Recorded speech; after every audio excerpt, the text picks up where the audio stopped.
လောကကြီးမှာလူအဖြစ်နဲ့မွေးလာပေမဲ့အောက်တန်းကျရုံမာကောက်ကျစ်တဲ့စိတ်သက်ရှိတဲ့လူတလိษံလူမြေခွေးလိုလူသားမျိုးတွေအများကြီးရှိပါတယ်။ဆရာနေဝင်းမြင့်ရဲ့မြေခွေးဆိုတဲ့ဝတ္ထုတိုလေးကိုနားတော်တဆင်ကြပါဦးခင်ဗျာ။မြေခွေးကိုကြောက်စီဆိုတဲ့လူကိုတနေ့လုံးကတိကြတာတော့မဟုတ်ဘူး။သူနေတဲ့တဲကလေးနဲ့တော်တော်လှမ်းတဲ့တန်လျာလေးငါးလုံးကမတကာရှိလားလူ60လောက်ကလူတွေပဲသိတာပါကြောက်စီဆိုတဲ့နာမည်ကိုလည်းတချို့ကကြောက်စီတဲ့တချို့ကကြောက်စီတဲ့ကိုကြောက်စီကလည်းထူးလိုက်တာပါပဲသူဟာသူတော်ကြောက်စီလားကြောက်စီလားကြောက်ဆယ်လားသိတာမဟုတ်ဘူးသူ့ပုံကကြောက်ပွင့်ကလေးတွေစီထားတဲ့ကြောက်စီတော့မဖြစ်နိုင်ဘူး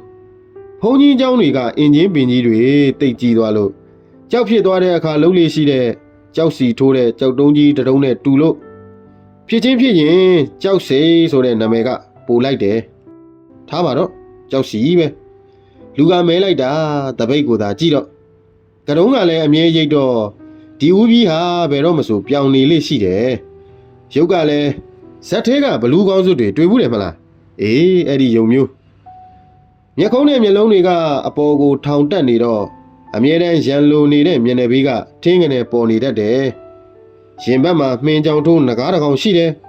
မဲနေတဲ့အသားပေါ်ကစိမ့်ဖန့်ဖန့်ဆေးမင်းရဲ့ငကားအကြီးကွန်ဟင်းသာပရာအနီရဲ့ဟာရုတ်တရက်ကြည့်ရင်မပေါ်ခြင်းဘူးဒါပေမဲ့ငကားကောင်းကတော့တေးသေးကြကြကြည့်ရင်တိတ်ပြီးတော့အနုစိတ်တဲ့ခေါင်းမျိုးဗမာငကားလည်းမဟုတ်ဘူးအကွေးအကန့်တွေနဲ့အမွေးအမြင်များတဲ့စိန်တိုင်းငကားယုံမျိုးကြေးကွန်တွေအထက်ထက်နဲ့ငကားကိုလုံးဟာသူ့ရဲ့ရင်ဘက်ကတဆင့်ညာဘက်လက်မောင်းကနေဆင်းသွားလိုက်တာညာဘက်လက်ကုံပေါ်မှာဆုံးတယ်ရင်ဘက်ငကားကောင်းကအောက်ဘက်ကိုပါဇက်ဖြဲ့လှည့်ထားတော့ဝမ်းမိုက်တစ်ခုလုံးနီးပါးဟာငကားကောင်းနဲ့ပြည့်နေလေရဲ့ကြောက်စီတို့ကတော့နဗျာတွဲတောင်တို့တော်ကျွမုံရှိတို့မဟုတ်ဘူးဗျအမြဲတမ်းငကားကောင်းကအောက်ကိုလှည့်တယ်အဲ့ဒီလိုမျိုးမူးလာရင်အမြဲပြောတတ်တယ်အမြဲပြောနိုင်ဖို့ကလည်းအမြဲမူးနေဖို့လိုတယ်လို့လည်းတွက်တာဟန်တူပါရဲ့အရက်နဲ့မျက်နှာသစ်အရက်နဲ့ပလုတ်ချင်းအရက်နဲ့ပဲထမင်းစားအရက်နဲ့ပဲခြေဆေးတယ်ဆိုတဲ့လူလောလောဆယ်တော့သူဟာလူသူနဲ့ဝေးဝေးတောအုပ်ညွန့်ညွန့်ကြီးတဲ့ကတဲကလေးတစ်လုံးမှနေတယ်သူ့ပတ်ဝန်းကျင်မှာအင်မတန်နှဆိုင်တဲ့ကျင်းကြီးဂျန်ကြီးတွေရှိတယ်အတော်တန်ကြီးတဲ့တစ်ပင်ကြီးတွေရှိတယ်တောင်ကုန်းမြင့်မြင့်ကြီးတွေရှိတယ်ပြီးတော့သူတာဝန်ယူဆောင်ရတဲ့မြေကော်တဲ့ရန်တရားကြီးတစ်လုံးလည်းရှိတယ်ဒီရန်တရားကြီးဟာအဲ့ဒီပတ်ဝန်းကျင်ကတောတွေတောင်ကုန်းတွေကိုဖြိုတဲ့ရန်တရားကြီးပဲကျင်းနေကြနေဟာအဲ့ဒီရန်တရားကြီးကလက်ချက်ပဲအမြဲတမ်းတော့မဟုတ်ဘူးလိုအပ်တဲ့အခါမှာရန်တရားမောင်းတဲ့သူရောက်လာပြီးကော်တော့တာပဲဖြိုတော့တာပဲတူးတော့တာပဲမလိုအပ်တဲ့အခါ3-4လပြန်မလာပြန်ဘူးဘာပဲဖြစ်ဖြစ်ကိုကြောက်စီကပစ္စည်းတွေမပြောက်ပြတ်အောင်စောင့်ရတယ်စက်ကြီးကတောထဲမှာနှစ်ပေါက်ရှိနေတတ်တော့သူကလည်းနှစ်ပေါက်နေရတော့တယ်ဒီတောထဲမှာကိုပဲသူနေတာ8နှစ်ပြည့်တော့မယ်တောက်ရီအိုအညှိတက်တစ်လုံးတင်ပြူဟောင်းတစ်ချက်နဲ့မိဘကြောင့်ပစ္စည်းလေးအ ਨੇ ချင်းကလွဲရင်တဲထဲမှာလည်းဘာမှမရှိဘူးရန်ရာကြီးအလုံးရှိတဲ့အခါသူဥဆိုတယ်စီလေးပါလေးလည်းရတယ်ပတ်စံလေးပါလေးလည်းရတယ်ကျန်တဲ့ချိန်ကတော့ကလေးတွေပြောသလိုပဲလက်ချီပဲရတဲ့လာကကလေးနဲ့စားရတာပဲတလရတဲ့လာကကလေးဟာ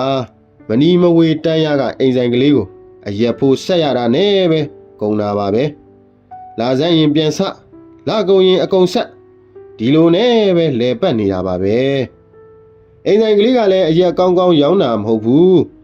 တာဇန်လို့ခေါ်တဲ့ကောင်းညင်းအရက်ခေါ်မလားထညက်အရက်ခေါ်မလားအဲ့ဒါပဲရတာဘာပဲဖြစ်ဖြစ်သူ့အတွက်တော့ညနေဆောင်ရင်သူ့တဲကလေးကနေနာယီဝက်မရှိတရှိလောက်ရှောက်လာတန်လျာကန်းတွေတဲကိုဝင်တကွက်တဖလားတောက်ပြီးရင်ပြန်ဒါနေ့စဉ်သူလုံးနေကြအရင်တော့ကတော့ဒီရန်တရားကြီးကိုလုံခြုံရေးမစောင့်ရခင်တော့ကတော့ဘဝတော်တော်များများမှာကျင်လည်ခဲ့တာထားပါတော့အခုဒီဘက်8နှစ်လောက်ကတော့သူ့မှာမနှက်ညဒီတန်လျာလေးကိုလာပြီးအရက်တောက်ပြီးရင်ပြန်ဒါပဲတောတွေကတဲကလေးထဲမှာညဘက်ဒီဇယ်မီးကွက်ကလေးနဲ့မိတ်တုံနေတော့တာပါပဲခတ်တာက ရန်နေရကြီးမလဲရတာကြာပြန်ပြီရန်နေရမောင်းတဲ့လူကလည်းရန်နေရမလဲရတော့မလာတော့ဘူးဒီတော့သူ့မှာတခြားဝင်ငွေလည်းမရှိဘူးအစားမှန်မှန်မစားတာရောအရက်တွေထောင်းထအောင်တောက်နေတာရောကြောင့်သူလည်းတစပိန်ချုံတဲ့ပိန်ချုံလာတယ်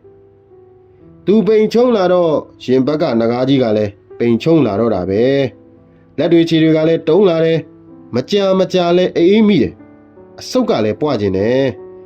ကျင်းတွေဖြုတ်တွေကလည်းတီးနေအောင်ကြိုက်ထားတော့အရေပြားတွေမှာလည်းအနာပစုတ်တွေပွေးတွေဝဲဆိုတွေညင်းကွက်ကြီးတွေနဲ့အပြည့်ပဲရေဆိုတာကလည်းတူးထားတဲ့ဂျိုင်းတွေကတင်နေတဲ့မိုးရေကိုချိုးရင်ချိုးတောက်ရင်တောက်ဒါပဲဘယ်ကမှရေတန်းတန်းမရနိုင်ဘူးအဲ့ဒီလိုနဲ့အဝါရင်ရောင်ရန်ရကြီးရဲ့တဲကလေးတစ်လုံးရဲ့သူ့ရဲ့သူ့ရှင်ဘက်ကနဂါးတစ်ကောင်ရဲ့ကျင်းတွေချိုင်းတွေရဲ့တစ်တော်ညွန့်ညွန့်ရဲ့ဖျားတစ်ချက်ရေအိုးတစ်လုံးရဲ့တာဇန်ထဲ့တဲ့ပလင်းလို့၄၅လုံးကလွဲလို့သူ့မှာတွေ့တာစရာဘာတန်ရောစင်မှမရှိပဲနေလာခဲ့တာကပြောခဲ့ပါပြီကော၈နှစ်လောက်ရှိပြီလို့ရေဓမာရွယ်ကျန်းကျန်းတွေကြားကနှင်းစီပွင့်နေဟာရောင်စုံပဲလှလိုက်တာလည်းမပြောပါနဲ့တော့အဝါလည်းပါတယ်ပန်းသွေးနုနုတွေလည်းပါရဲ့ကြက်သွေးရောင်ဆူဆူဖက်ဖက်ကြီးတွေဆိုတာလည်းမနှဲဘူးနှင်းစီရနံ့တွေကလည်းသူ့တဲလေးထဲမှာကျိုင်းလို့လှောင်းလို့လှကျင်တိုင်းလှနေတဲ့နှင်းစီပွင့်တွေကိုကိုကြောက်စီငေးတောင်နေမိတယ်အပွင့်ရောင်စုံတွေကိုလည်းသူ့လက်ကျန်းကျန်းကြီးတွေနဲ့တယူတရပွတ်သက်ကြည့်မိသေးတယ်ကိုကြောက်စီကသူ့ရဲ့ကတုံးကရင်လက်တွေနဲ့နှင်းစီပွင့်ကလေးတွေကိုအตาအရာဆွဲနှုတ်တယ်အဝါတွေကိုတက်တက်ဖဲတယ်ပန်းရောင်အဖူးလေးတွေကိုတီးတန့်ထားတယ်ကြက်သွေးရောင်နီညိုညိုအပွင့်ကြီးတွေကိုတော့များလုံးလို့ဆိုပြီးနှီးစမြင်မြင်ကလေးတွေနဲ့အရင်စီးတယ်၅ပွင့်တစ်စီး၄ပွင့်တစ်စီးစီးတယ်ဖြစ်တင်တာကသကောလိုလင်ပန်းလိုအချက်ကြီးထဲမှာစီပြီးတော့ထည့်ထားရမှာသူ့မှာကသကောမရှိဘူးဒီတော့တောငပြောရွက်ကြီးတွေနဲ့တရောင်စီခွဲထုတ်တယ်ရေညှိတက်နေတဲ့တောက်ရီအိုးကရေတစ်ခွက်ခတ်တယ်တဝက်ကိုတောက်တယ်တဝက်ကိုပန်းတွေပေါ်ဖြန်းတယ်တဲပြင်ထွက်ပြီးတော့အလင်းရောင်ကိုကြည့်တယ်အချိန်ရှိသေးတယ်ရှိလားမှ3နာရီခွဲပဲသူနှစ်ချိုက်ပြုံးလိုက်တယ်ဒါဇန်နည်းနည်းတောက်လိုက်တယ်ပြီးတော့မှတန်ရာဘက်ကိုနှင်းစီဘက်တွေပိုက်ပြီးထွက်လာခဲ့တယ်တသက်နဲ့တကူကိုကြောက်စီပန်းရောက်တာမတွေ့ဘူးကြတဲ့တန်လျာတွေကလူတွေကကိုကြောက်စီပန်းလာရောက်နေဆိုတော့အထူးဆန်းကိုဖြစ်လို့ဘလို့ဖြစ်တာလဲဘာသဘောလဲဘလို့ရွေချက်နဲ့ပန်းရောင်ဖြစ်သွားတာလဲအဲ့ဒီလိုတွေးကြတယ်ကဲပန်းနေပြို့ချံပန်းလက်ဆက်ဆက်တွေနှင်းစီတွေတချို့ကလည်းရေကြတယ်တချို့ကလည်းတနာကြတယ်တချို့ကလည်းဒီကောင်လှုပ်လာပြန်ပြီလို့တွက်ကြဟန်တူပါရဲ့ခက်တီတီပဲမဲအချိန်နေတဲ့အသားအင်ကြီးမပါဖနက်မပါပစိုးတူတူအဲ့ဒီပစိုးကလည်းနှစ်ပေါက်ပစိုးပဲပြီးတော့နှင်းစီရောင်စုံပန်းနေကဘလို့မှကိုဆက်ကြည့်လို့မရဘူးမဟုတ်လားတန်လျာဟိုဘက်ထိပ်ကဒီဘက်ထိပ်ကိုတစ်ခေါက်ပဲရှောက်ရတယ်နှင်းစီပန်းတွေလူယူလိုက်တယ်လို့ကုန်းသွားတယ်အဲ့ဒီဝယ်ကြတဲ့မိမတွေထဲမှာသူလာတောက်နေကြတာဇန်ရောက်တဲ့ဆိုင်ကမိမကိုတော့သူမယောင်းဘူးအဲ့ဒီမိမကနှင်းစီအဝါတစည်းကိုလာကင်တယ်သူကအတင့်ပြန်ယူလိုက်တယ်ဘာမှတော့မပြောဘူးအဲ့ဒီမိမကရှင့်ရက်ကျွေးနဲ့မနိုင်ပါဘူးပတ်စံပေးမှာပါလို့ပြောနေတဲ့ကြားကကိုသူကမယောင်းတာခမရကိုတက်တက်အလကားပေးပါမယ်နောက်မှယူပါဗျာလို့ပဲပြောတယ်အဲ့ဒီမိမလည်းစိတ်ဆိုးသွားတယ်နဲ့တူပါတယ်တောက်ကြီးတောက်ကျဲလို့တခုံးမဲ့ပြောပြီးပြန်သွားတယ်ဒါပါပဲကျန်တဲ့မိမတွေအားလုံးကိုရောင်းလိုက်တာပါပဲဈေးထဲမှာတစည်းကို9ကျက်10ကျက်ပေးရမယ်အစည်းတွေကို4-5ကျက်နဲ့ရောင်းတော့နေ့စီပန်းတွေအားလုံးဟာခဏလေးနဲ့ကုန်သွားတယ်ကြောက်စီရဲ့စိတ်တွေဟာလဲပေါ်ပါလွတ်လပ်သွားတယ်အဖွားကြီးတယောက်ကတော့လူကြီးမလားကိုကြောက်စီပန်းရောင်းတယ်ဆိုတော့ဝမ်းသာလို့အားပေးတဲ့သဘောနဲ့တစည်းဝယ်တယ်ငါတူကြောက်စီလဲမရောင်စပူပန်းတွေပါရောင်းလို့ပါလားတာရုတော်တာရုကိုတော်လေးကိုဆက်ရမယ်မှန်တစည်းဘလို့ရောင်းတော့ဒီလိုလဲပြောတယ်မရောင်စပူဆိုတာအတိတ်ပဲရှိတယ်ကောင်းရောင်ကောင်းဝယ်လှုပ်ရှားနေပါရော့လားလို့ပြောလိုက်တာလည်းဖြစ်တယ်သူတို့သိထားတဲ့ကြောက်စီဟာဘယ်တော့မှကောင်းရောင်ကောင်းဝယ်ရှိခဲ့တာမှမဟုတ်တာကို အရင်မိုးလင်းအောင်တောက်ပြီးရင်ဇယိုက်ကြမ်းကြမ်းနဲ့ရိုက်ဖို့နှက်ဖို့လောက်စဉ်းစားနေတဲ့လူခိုးဖို့ဝှက်ဖို့ကြည်နေတဲ့လူလိန်ဖို့ညာဖို့တွတ်ဆနေတဲ့လူမလားသူတဲနဲ့မနီမဝေတော်ထဲမှာကိုချင်းကိုကြောင်ရှောက်သွားနေတဲ့နွားတော်ရဲ့တင်မသားတွေကြီးပဲရဲရင်းနဲ့ခုတ်ယူရင်ယူတတ်လိုက်တဲ့လူမလားတမစုံသားအီကြီးတွေပါမလာတဲ့နွားတွေဟာနဲတာမှမဟုတ်တာပိုင်ရှင်တွေကကိုကြောက်စီလက်ချက်မှန်လေသိပါတယ်ခတ်တာကကိုယ်တိုင်မမြင်ဘူးလေပြောလဲမပြောရဲဘူးလေနောက်လုံနေကြရှိသေးတယ်ဟိုဘက်ထိတ်ဒီဘက်ထိတ်ငုတ်ရိုက်လေးကွာတရီတင်းတင်းဆွဲချီပြီးရင်ဒီကလေးတစ်ခုခံပြီးတော့ကျိုးကိုခဝေးဝေးဆွဲထားတရီကျိုးဘက်လေမှာစံစည်းတွေကိုကျဲထားစားကလေးတွေကအုပ်လိုက်ဝင်စားပြီဆိုတော့မှကျိုးနဲ့ခလုတ်ကိုဖြုတ်လိုက်ရင်စားကလေး10ကောင်လောက်ဟာတုံးလုံးပက်လက်ကြံရစ်ခဲရောဒါဟာကိုเจ้าစီအတွက်အမီးပဲအဲ့ဒီညနေဟာတာဇန်နဲ့စားကလေးကညက်နေပဲဒီရင်ကလည်းပယံနောက်လိုက်ဆိုပြီးတော့တရက်နှစ်ရက်ပယံလိုက်လို့ဖူးတယ်နောက်တစ်နေ့ကျတော့မလိုက်ရတော့ဘူးပယံဆရာခေါင်းဆောင်ရဲ့ညူတီကြီးကိုခုတ်တူနဲ့ခုတ်ပစ်ခဲလို့တဲ့ကိုเจ้าစီအတွက်တခုကောင်းတာကသူ့မိခင်ဌာနကသူရှိနေတဲ့တဲကလေးနဲ့တော်တော်ကြီးဝေးတဲ့နေရာမှာရှိနေတာပဲ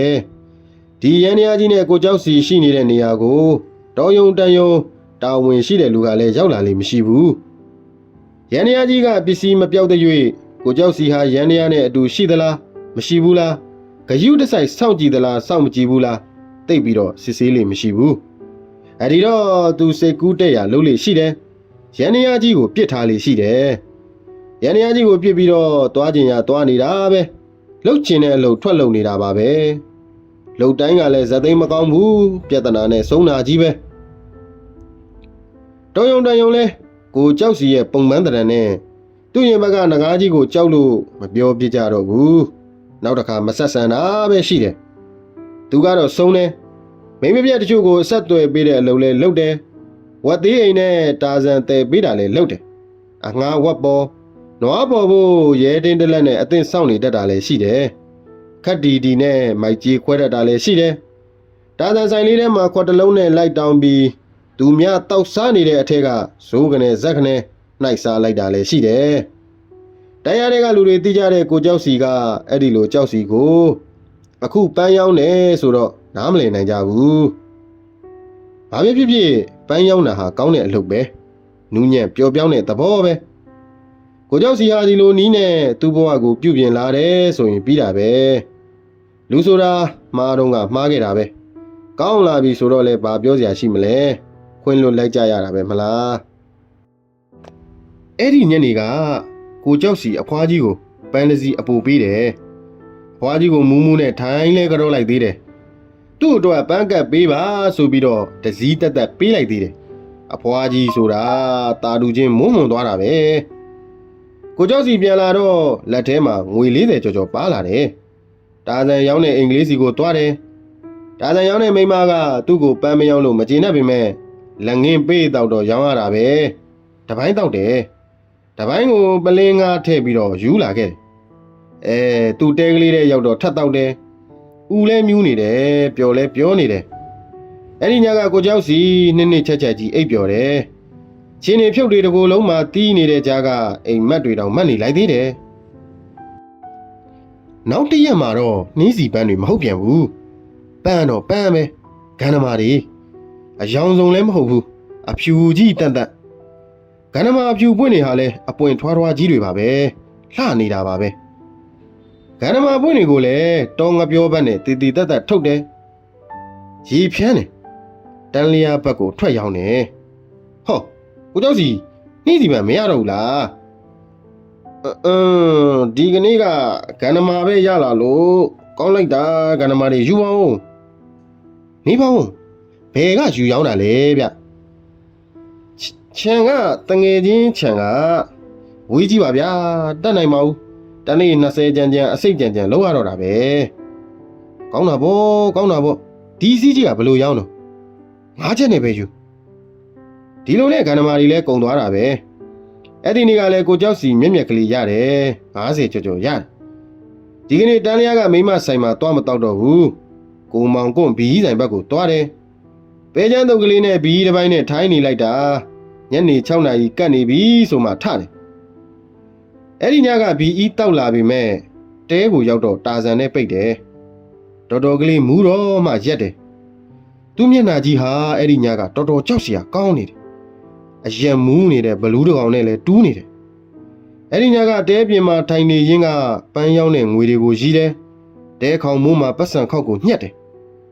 ဘာစိတ်ကူးပေါက်လို့လည်းမသိဘူးကိုကြောက်စီတဲရှိကကွင်းပြင်ကိုကျင်းရီးတယ်အာရပါရကိုရီးတာတောတွေတောင်ကမူတွေဂျိုင်ဝမ်းနေကြမှာအဲ့ဒီညကကိုကြောက်စီရဲ့ရီးတဲ့ဟာခြောက်ချားစရာကောင်းနေတယ်ကိုကြောက်စီရဲ့ဝမ်းပိုက်ပေါ်ကငကားကြီးဟာလည်းအဲ့ဒီညကမန်းဆွဲတဖွေးဖွေးနဲ့တလှုပ်လှုပ်နဲ့ထိလိုက်ရင်ပေါက်လိုက်မဲ့အဆွဲတွေနဲ့မျက်စောင်းတစ်ချက်ထိုးလိုက်ရင်ပြာဖြစ်သွားလောက်တဲ့မျက်လုံးတွေနဲ့နောက်နေ့တွေမှာကိုကြောက်စီပန်းရောင်းထွက်တာပါပဲညနေတိုင်းတောငပြောရွက်ကလေးနဲ့စီးလာတဲ့အစီးထဲမှာပန်းတွေသာပြောင်းသွားတယ်ပန်းတွေကတော့ပါတာကြီးပဲ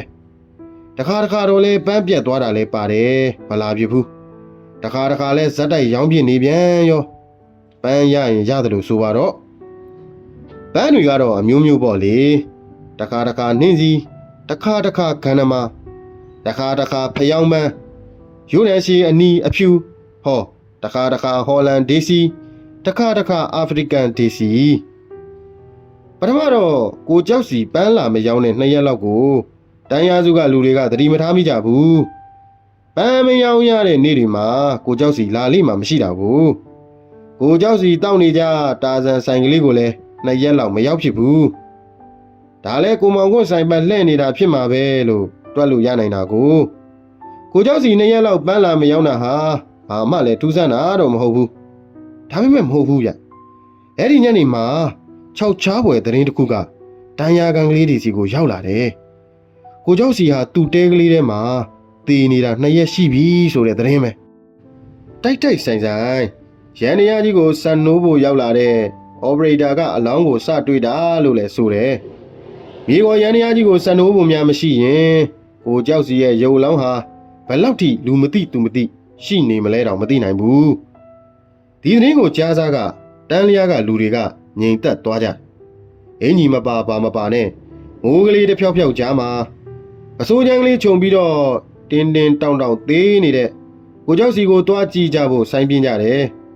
ကိုကြောက်စီရဲ့မိခင်ဌာနကတာဝန်ရှိတဲ့သူတွေလည်းရောက်လာကြတယ်ဝမ်းပိုက်ကြီးဟာကြောက်ပြင်းတစ်ချက်လိုမာကျော်စူထွက်နေတဲ့ကိုကြောက်စီရဲ့ရုံလောင်းကိုလည်းတည်ဆောင်သွားကြတယ်တန်းလျားကလူတော်တော်များများဟာကိုကြောက်စီရဲ့တဲကလေးရှိရာရောက်နေကြချိန်မှာတော့အလောင်းကမရှိတော့ဘူးဒါပေမဲ့လူတော်တော်များများရဲ့မျက်လုံးတွေဟာကိုကြောက်စီရဲ့တဲကလေးရဲ့ပတ်ဝန်းကျင်ကိုအကဲခတ်မိသွားကြတယ်ဘာမှတော့မဟုတ်ဘူးပန်းကြောက်တွေနှင်းစီပန်းကြောက်တွေဂန္ဓမာပန်းကြောက်တွေဟော်လန်ဒေစီပန်းကြောက်တွေဒေလီယာပန်းကြောက်တွေနဲ့အင်မတန်များတဲ့ရေဓမာကြောက်တွေလွမ်းသူပန်းငွေလှုပ်တဲ့ဝါးစအဟောင်းတွေကျိန်ငွေတွေနှီးစတွေရောင်စုံစက်ကူစတွေဖဲပြားနဲ့စတွေအဲ့ဒီမှာတွင်လူတွေဟာကိုခန်းကိုလေရဲ့ပြင်းထန်တဲ့အဟုန်မျိုးနဲ့ပြန်လာကြတယ်ဖျားစင်ဘောကပန်းနေနက်စင်ဘောကပန်းနေဆွဲချကြတယ်ဖျားစင်နက်စင်တွေကိုရေဆေးကြအမွှေးနှစ်သားတွေပတ်ကြတယ်တောင်းပန်တိုးကြိုးကြတယ်ကတော်ပွဲတွေထိုးကြတယ်ရေစင်အိုးတွေနှုံးသီးတွေလည်းလဲကြတယ်တချို့မိန်းမတွေဟာဒေါသအမျက်ချောင်းထွက်ကြတယ်တချို့မိန်းမတွေကနတ်သက်ဖြူကရမသွင်းရင်းနဲ့ပါဇက်ကတွတ်ရွတ်နေကြတယ်အဲ့ဒီညနေကတန်းလျားလေးမှာစူညံပွတ်ထသွားတာတော့အမှန်ပဲကိုကြောက်စီဟာပန်းမယောင်းလို့မဝယ်ဖြစ်တဲ့တာဇန်မိန်းမကလွဲလို့ကြံတဲ့မိန်းမတွေဟာကြက်တီးမွင်းချင်းထကုန်ကြတယ်တာဇန်ရောင်းတဲ့မိန်းမကသူ့ရှိမှအရက်အကျွေးတောက်နိုင်ဖို့အတွက်မတန့်တဲ့ပန်းတွေကိုမယောင်းပဲကျေးဇူးတိသွားရှာတဲ့ကိုကြောက်စီရဲ့စေတနာကိုအခုမှသဘောပေါက်သွားတယ်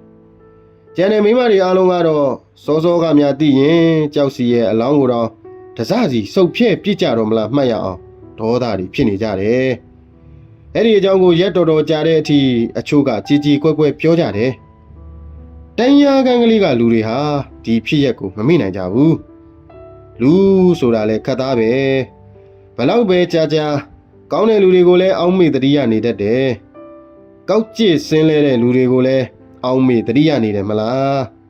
တန်ရာကလူတွေဟာကိုကြောက်စီကိုတတိယနေကြတော့မယ်ခုလိုစိတ်ဝင်စားဖွယ်ရာရတဝိတုတို့တွေနဲ့ဂမ်မီယဝိတုတို့တွေစုံတော့ဝိတုကောင်းတွေကို